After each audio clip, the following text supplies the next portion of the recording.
La maison d'Israël donna à ce pain le nom de manne. Exode 16:31. Une nourriture tellement inconnue qu'elle n'a pas de nom. Voilà ce qu'était la manne au départ.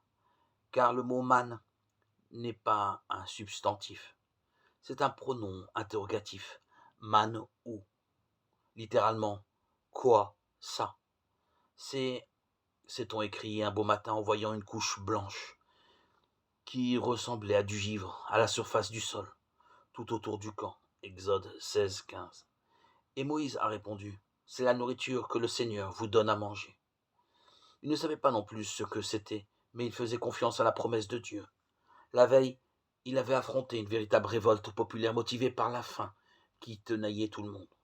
Ah, il aurait mieux valu mourir de la main du Seigneur au pays d'Égypte, quand nous étions assis près des marmites de viande, quand nous mangions du pain à satiété.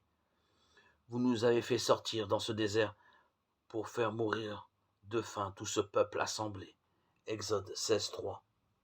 Ce à quoi le Seigneur avait répondu, voici que, du ciel, je vais vous faire pleuvoir du pain pour vous.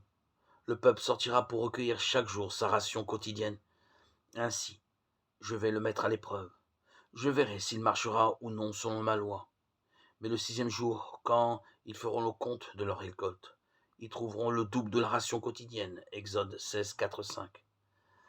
L'épreuve n'était pas bien terrible en somme. Premièrement, accepter de faire suffisamment confiance à Dieu au jour le jour pour recueillir chaque matin sa subsistance, sans chercher à engranger du surplus.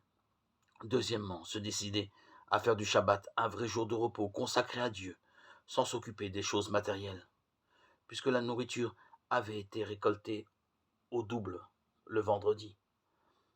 Quant à ce nom de manne, il est tout simplement la reprise du pronom interrogatif. Man, quoi?